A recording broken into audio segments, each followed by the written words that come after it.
শীতের রাত, সাথে অমাবস্যা, পাশেই গঙ্গা, আর সেই গঙ্গা থেকে বয়ে আসছে ঠান্ডা মৃদু বাতাস। নদীর খুব কাছেই মায়ের এক ছোট্ট মন্দির। 9টা বাজতেই পুরোহিত মশাই মন্দিরের কাজ সেরে আলো নিভিয়ে মন্দির বন্ধ করে রওনা দিলেন নিজ বাসগৃহে। মন্দিরের কাছেই এক দোকান। রাত অনেক হয়েছে, আশপাশ জনশূন্য, তাই দোকানদারও তার দোকান বন্ধ করে চললেন নিজের বাড়ির উদ্দেশ্যে। শুনশান রাস্তা, অমাবস্যার ঘন কালো রাত, সাথে টর্চটিও আনতে ভুলে গেছেন। মন্দিরের সামনে আসতেই সেই দোকানদার ধূপধুনোর তীব্র একটা গন্ধ পেলেন। আজব কাণ্ড, মন্দির তো বন্ধ। তাহলে কি পুরোহিত মশাই ধূপধুনো জ্বালিয়েই চলে গেছেন? একথা ভাবতে ভাবতে দুপা এগোতেই তিনি থমকে গেলেন। তার সামনে কিছুটা দূরে এক মহিলা এলোকেশি চুলে নুপুর পায়ে ধীরে ধীরে হেঁটে চলেছেন। দূর থেকে হালকা আলো যখন সেই মহিলার উপর এসে পড়ে তা দেখে তিনি থরথর করে কাঁপতে লাগলেন। হাত জড়ো করে মা মা ধ্বনি তুলে লুটিয়ে পড়লেন মাটিতে। কে ছিলেন তিনি? আজকের এই ভিডিও এমনই কিছু অলৌকিক ঘটনাবলী নিয়ে, এক জাগ্রত কালী মন্দির নিয়ে, মা আনন্দময়ী কালী মন্দির। আর ওখানে একটা বট বেল গাছ ছিল, যেই বেল গাছে ব্রহ্মদত্ত ছিল। যে মানুষকে কালকে দেখে গেলাম এই অবস্থা, আজকে সেই মানুষ কি করে এত সুস্থ হয়ে গেল? নমস্কার বন্ধুগণ, কেমন আছেন আপনারা? আশা করি ভালো আছেন। আমি সবসময় বলে থাকি যে কলকাতাকে যদি কালীক্ষেত্র বলা হয় তাহলে কোনো অংশে ভুল হবে না, কিন্তু কলকাতা বাদ দিলে জেলার বিভিন্ন শহর, বিভিন্ন গ্রামে এমন কিছু কালী মন্দির আছে যেগুলো 200 থেকে 300 বছর তো পুরনো বটেই, তার সাথে সেই মন্দিরের সাথে জড়িয়ে আছে নানান অলৌকিক ঘটনাবলী। তো আজকেও আপনাদের এমনই এক অলৌকিক ঘটনাবলী সম্পন্ন এক কালী মন্দিরে নিয়ে যাব। এই কালী মন্দিরের সাথে জড়িয়ে আছে নানান অলৌকিক ঘটনাবলী, যেগুলো শুনলে আপনাদের গায়ে কাঁটা দিতে বাধ্য। তো কোন কালী মন্দিরে যাচ্ছি, আপনারা যেতে চাইলে কি করে যাবেন, মন্দিরটা খোলা আর বন্ধ হওয়ার সময় কি আছে, সব কিছু ডিটেলস শেয়ার করেছি এই ভিডিওতে আপনাদের সঙ্গে। তাই ভিডিওটি একদম স্কিপ না করে লাস্ট অবধি দেখবেন, এবং ভালো লাগলে অবশ্যই লাইক, কমেন্ট, শেয়ার আর সাবস্ক্রাইব করে আমাকে আশীর্বাদ অবশ্যই করতে হবে। তো চলুন শুরু করা যাক আজকের ভিডিও।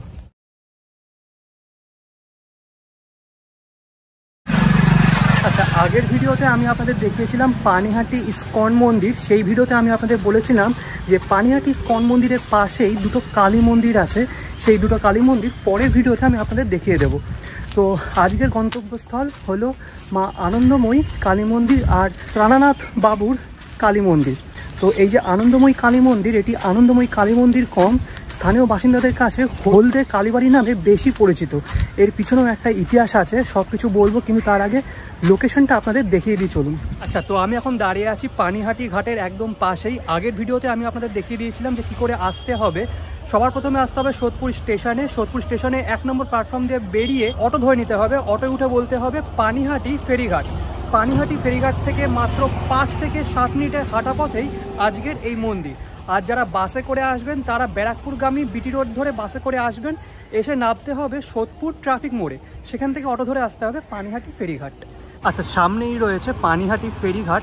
এই পানিহাটি ফেরিঘাটের বাঁ পাশে রয়েছে পানিহাটি ইস্কন মন্দির। পানিহাটি ইস্কন মন্দিরের ঠিক বাঁ পাশে একটা রাস্তা আছে। এই রাস্তা দিয়ে 5 মিনিট মতন হাঁটলেই পৌঁছে যাব আজকের গন্তব্যস্থলে। দুটো রাস্তা পড়বে, একটা বাঁ দিকে, একটা ডান দিকে। আপনাদের আগের দিন দেখিয়েছিলাম যে রাঘব ভবন হলো ডান দিকে, আমাদের ধরতে হবে বাঁ দিকের রাস্তাটা। কিছু দূর আসার পরে সোজা একটা রাস্তা চলে গেল আর বাঁ দিকে একটা রাস্তা চলে গেল। এই রাস্তাটা মনে রাখুন, এদিকে পরে যাব, কারণ এদিকেও একটা কালী মন্দির আছে। সবার আগে চলুন এই কালী মন্দিরটা দর্শন করা যাক। তো এই হলো আজকের গন্তব্যস্থল, অর্থাৎ মা আনন্দময়ী কালীবাড়ি। তো মন্দিরটা কিন্তু বেশি বড় না, মন্দিরটা একদমই ছোট, কিন্তু এর সাথে মানে এই মন্দিরের সাথে যে ঘটনাগুলি জড়িয়ে আছে সেগুলি কিন্তু অনেক বড়, ঠিক আছে। অভয়ে পদে প্রাণ সপেছি আমি, অভয়ে পদে প্রাণ সপেছি। আচ্ছা, মন্দিরটি দেখতে পাচ্ছেন একদমই ছিমছাম। মন্দিরের সামনে ছোট্ট একটা রকম উঠোন মতো রয়েছে, আর কিছু ফুল গাছ রয়েছে, একটা রকম বসার জায়গা রয়েছে। আর মন্দিরটি বাংলার স্থাপত্য শৈলীতে যে চাঁদনিগুলো হয় সেরকম কিন্তু দেখতে। আর সামনের দিকে টোটাল 4টে এরকম বড় বড় থাম রয়েছে। এদিকে একটা ব্যানার রয়েছে, এখানে লেখা রয়েছে মা আনন্দময়ী হলদে কালীবাড়ি, আর স্থাপিত হয়েছে 1694 খ্রিস্টাব্দে। দক্ষিণেশ্বরে কালী মন্দির প্রতিষ্ঠিত হয়েছিল 1855 সাল নাগাদ, আর এই হলদে কালীবাড়ি প্রতিষ্ঠা হয়েছে ইংরাজি সালে 1694 সাল নাগাদ। তাহলে বুঝতেই পারছেন দক্ষিণেশ্বরের মন্দিরের থেকেও বেশি প্রাচীন এই হলদে কালীবাড়ি। তো ঘড়ির কাঁটায় এখন বেজে গেছে 5টা, দেখতে পাচ্ছেন মন্দিরের যারা কর্তৃপক্ষ আছে তারা মন্দিরটা খুলে দিচ্ছে। তো এবার আপনাদের দর্শন করিয়ে দেব মা আনন্দময়ীকে। আর কি জমের ভয় করেছি, আর কি জমের ভয় করেছি, অভয় পদে প্রাণ। এই হলো মায়ের গর্ভগৃহ, তার ঠিক পাশে বাঁদিকে আছে, আচ্ছা এটা ভোগের ঘর। আচ্ছা এটা স্টোর, এইখানটা স্টোর করা হয়। আচ্ছা, এই যে সন্ধ্যারতিতে যে তোমার ধুনো ফুনো ছোবড়া টোবড়া সব এইখানে, ঠিক আছে। এটা কালী পুজোর দিন পরিষ্কার হয়। আচ্ছা আমি এখন প্রবেশ করে গেছি মূল মন্দিরে, আর দেখতে পাচ্ছেন গর্ভগৃহের সামনে যে দরজাটা সেটি খুলে দেওয়া হয়েছে। সামনেই রয়েছেন মা আনন্দময়ী, অপরূপ সুন্দর কোষ্ঠীপাথর দ্বারা নির্মিত বিগ্রহ, আর মায়ের মাথায় রয়েছে একটি মুকুট। আর মায়ের ঠিক পাশে ডান পাশে আছেন দেবাদিদেব মহাদেবের একটি ঘর, অর্থাৎ শিবলিঙ্গ রয়েছে এখানে। এখানে টোটাল 3টি শিবলিঙ্গ রয়েছে, দেখতে পাচ্ছেন। আর গর্ভগৃহের সামনে এরকম একটা বারান্দা বা অলিন্দ মতো রয়েছে। এক পাশের দেয়ালে রয়েছে মা সারদা দেবীর একটি ছবি, আর তার সামনে আছেন ঠাকুর শ্রী শ্রী রামকৃষ্ণ পরমহংসদেবের একটি ছবি। আর এই যে পিলারগুলো দেখতে পাচ্ছেন, পিলারগুলো দেখলেই আপনারা বুঝতে পারবেন যে কতটা প্রাচীন এই মন্দির।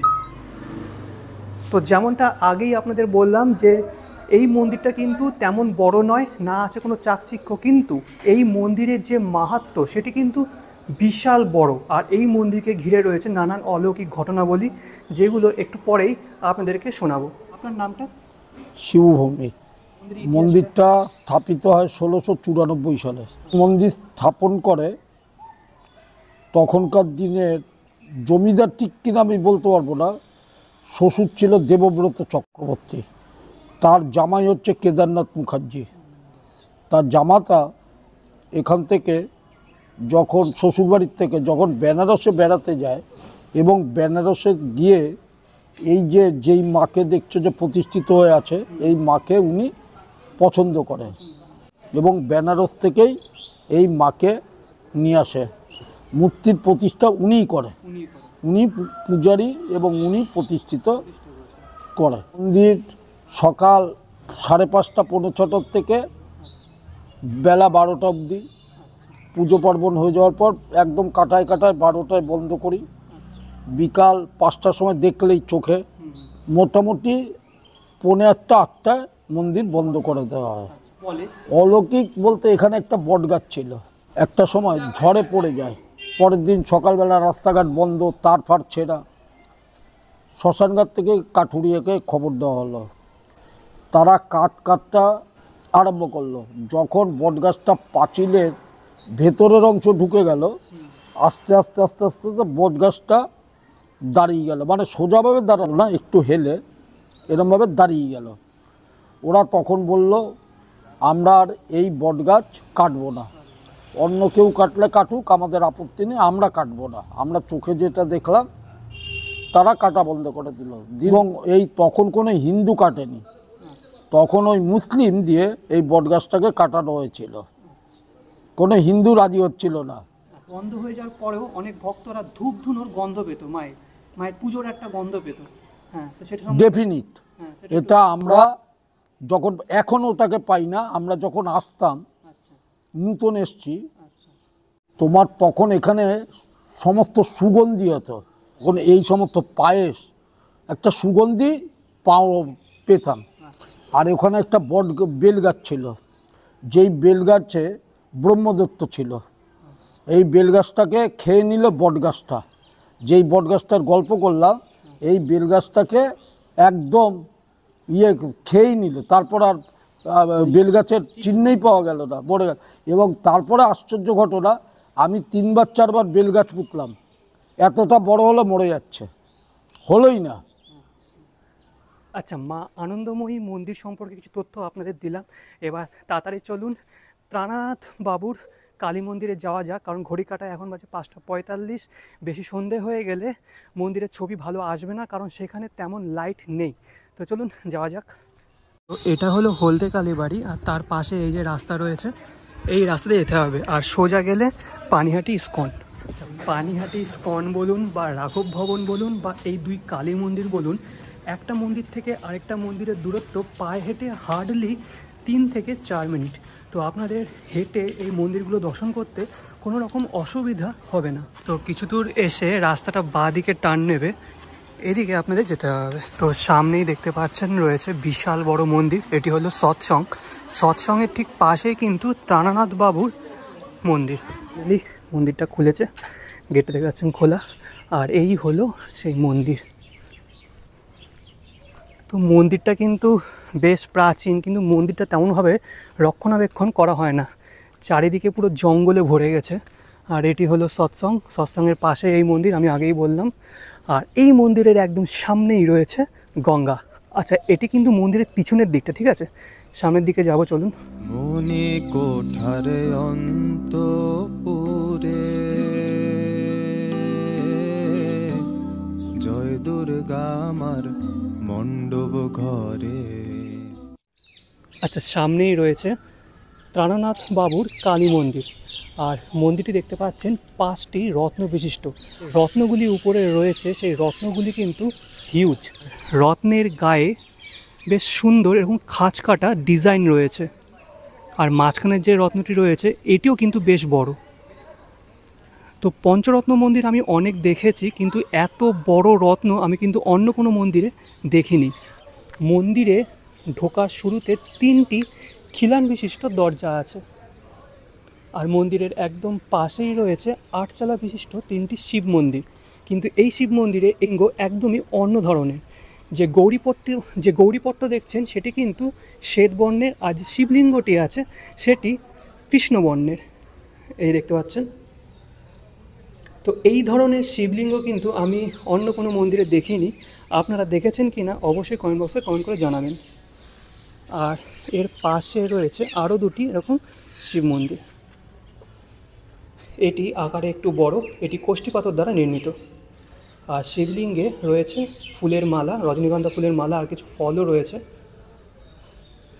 আর এই পাশে আরেকটি শিব মন্দির। ও আচ্ছা, এই শিবলিঙ্গটাও কিন্তু ওরকম গৌরীপট্ট শ্বেতবর্ণের, আর শিবলিঙ্গটি কৃষ্ণবর্ণের। তো এখানকার পুরোহিত মশাইয়ের কাছ থেকে জানতে পারলাম যে আমার পিছনে যে অন্য ধরনের শিবলিঙ্গটি দেখতে পাচ্ছেন, এই শিবলিঙ্গটি শিবশক্তিকে সিম্বলাইজ করছে। নিচের দিকটা গৌরীপট্টটা সাদা বর্ণের, আর শিবলিঙ্গটি কৃষ্ণবর্ণের। ত্রাণনাথ মন্দির বা ভবানী মন্দির সম্পর্কে জানতে হলে আমাদের সবার প্রথমে যেতে হবে বারাসাতের কাছে অবস্থিত বেড়াচাঁপার চন্দ্রকেতুগড়ে। খ্রিস্টীয় 3য় শতকে বেড়াচাঁপার রাজা চন্দ্রকেতুগড় স্থাপন করে তার মধ্যে মা ভবানী নামক এক কালী বিগ্রহ প্রতিষ্ঠা করেন। বৈদেশিক আক্রমণে চন্দ্রকেতুর বংশধরেরা নিহত হলে এক জনৈক ব্রহ্মচারী মায়ের বিগ্রহ নিয়ে পালিয়ে আসেন এবং বর্তমান মন্দির সেখানে একটি পঞ্চমুণ্ডির আসন স্থাপন করে মায়ের পুজো শুরু করেন। মায়ের বিগ্রহ বংশ পরম্পরায় পূজিত হতে থাকে। অবশেষে শেষ ব্রহ্মচারী শ্রী ত্রাণনাথ বাবুর পিতা নসিরাম বন্দ্যোপাধ্যায়ের হাতে পুজোর ভার দিয়ে দেহত্যাগ করেন। বর্তমানে যে মন্দিরটি আপনারা দেখছেন সেটি শ্রী নসিরাম বাবুর পুত্র শ্রী ত্রাণনাথ বাবু নির্মাণ করেছিলেন এবং এই মন্দিরে মা ভবানীর বিগ্রহ প্রতিষ্ঠা করেছিলেন। মন্দিরটি মা ভবানী মন্দির নাম হলেও ত্রাণনাথ বাবুর মন্দির বা ত্রাণনাথ মন্দির নামেই বেশি পরিচিত। বড় বিষয় এটা, মন্দিরের একদম পাশেই রয়েছে মা গঙ্গা, আর এই গঙ্গা থেকে অফুরন্ত জাস্ট হাওয়া এখানে বয়ে চলেছে। তো বিকেলবেলা কিন্তু প্রচুর স্টুডেন্টসরা আসে, এখানে স্থানীয় বাসিন্দারা এসে এই নদীর পাড়ে বসে, আর এখানে কিন্তু বসার জন্য বেশ সুন্দর ব্যবস্থাও করা আছে, দারুণ জায়গাটা। মন্দিরে আমরা সকলেই আসি, কিন্তু মন্দিরটা ভালো করে আমরা অনেকেই দেখি না। পঞ্চরত্নের মধ্যে যে 4টি রত্ন মেন রত্নকে ঘিরে রয়েছে, এত বড় এইগুলো যে অন্য কোনো মন্দিরে কিন্তু আমি দেখিনি, বা অন্য কোনো পঞ্চরত্ন মন্দিরে আমি দেখিনি। ত্রাণনাথ বাবুর কালী মন্দির আমরা দেখলাম, এবার চলুন আবার যাওয়া যাক হলদে কালীবাড়িতে, সেখানকার যে সন্ধ্যা আরতি হয় সেটা আপনাদের দেখিয়ে দেবো। কালী নাম কল্পতরু হৃদয়ে রোপণ করেছি। ম্যাম আপনার নামটা? টুলটুলি চক্রবর্তী। কথিত আছে আমাদের পানিহাটি গ্রাম, এই গ্রাম তো এত বড় ছিল না, কালেক্রমে এগুলো আস্তে আস্তে উন্নতির পথে গেছে। সেই কালীবাড়ি সেই গ্রামেরই যে বিয়ে বলুন অন্নপ্রাশন বলুন যে কারণের জন্য হলুদটা প্রয়োজনে লাগে, সেটাই হলদের কালীবাড়ির থেকে নিয়ে যাওয়া হতো, নাহলে তাদের মেয়েদের বা তাদের পরিবারের কোনো শুভ কাজ হতো না। সেই কারণের জন্যই হলুদ থেকে এটা হলদে কালীবাড়িতে পরিণত হয়েছে, আজও হলদে কালীবাড়ি নামেই পরিচিত। প্রথম অলৌকিক ঘটনা আমার কাছে হচ্ছে আমার শাশুড়ি মাতা ঈশ্বর যোগমায়া চক্রবর্তী মহাশয়া। উনি হঠাৎ করে অসুস্থ হয়ে পড়েন এবং তিনি হার্ট অ্যাটাকে পরিণত হয়।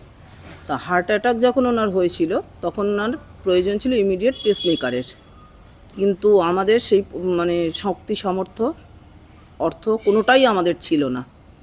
যাই হোক, তারপরে আমরা খুব চিন্তিত হয়ে পড়ি কি করে তাকে সারানো যাবে, কি করে তিনি ভালো হয়ে সুস্থ হয়ে উঠবেন। এইভাবে আমাদের দিন চলতে থাকে। তা একদিন হঠাৎ করে শাশুড়ি মাতা ভোর রাত্রিরে চিৎকার করে ওঠেন। সেই ঘরে থাকতেন আমার ভাসুর, আজও তিনি বেঁচে নেই, পৃথিবীতে নেই। ওনাকে চিৎকার করে ডাকছিলেন, শিগগিরি ওটা আমার মা এসেছে। কিন্তু যেহেতু পুরুষ মানুষ তো মা একটু জ্বালাতন করতেন, রাত্রিবেলা ঘুমোতে দিতেন না বলে, ওই জন্য উনি বললেন যে চুপ করে ঘুমোও, এই রাত্রিরে তুমি শুরু করলে। না ওট, আমার মা এসেছে, ধূপ গঙ্গা জলে আমার মা আমার বুকে হাত বুলিয়ে দিয়ে গেছে, আমার কোনো কষ্ট নেই, আমি খুব ভালো আছি। আমরা তখন ভোর হয়ে এসছে। জয়ন্ত ঘোষাল মাকে দেখেছিলেন, জয়ন্ত ঘোষালই বলেছিলেন যে পেসমেকারটা ইমিডিয়েট বসানোর জন্যে। জয়ন্তদাকে ডাকা হলো যে এরমেনে মা বলছে একটু তুমি একবার দেখে যাও তো।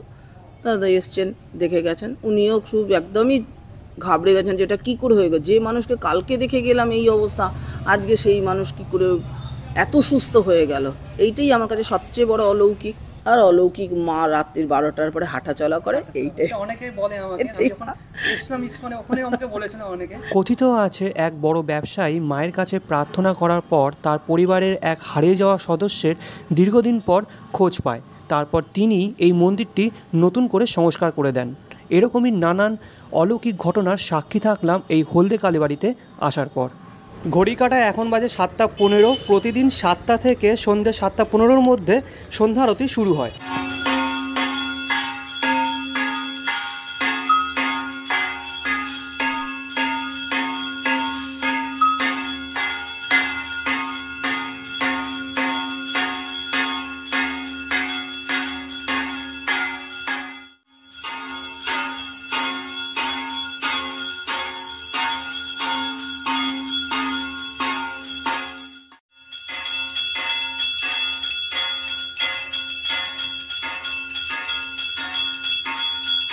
একসাথে আপনাদের একই জায়গায় চারটি দর্শনীয় স্থান দর্শন করা হয়ে যাবে। সবার প্রথমে আপনি ইসকন পানিহাটি মন্দিরে আসুন, সেখান থেকে চলে যান রাঘব ভবন। এবার এই দুটো জায়গার থেকে যে কোনো একটি জায়গার থেকে আপনারা ভোগ প্রসাদের জন্য কুপনটি কেটে নিতে পারেন। তবে রাঘব ভবনে যদি প্রসাদ পেতে চান তাহলে আগের দিন ফোন করে জানাতে হবে, এবং পানিহাটি ইসকন মন্দিরে যদি প্রসাদ পেতে চান তাহলে সকাল 8:30 থেকে 10:30-র মধ্যে ফোন করে জানাতে হবে।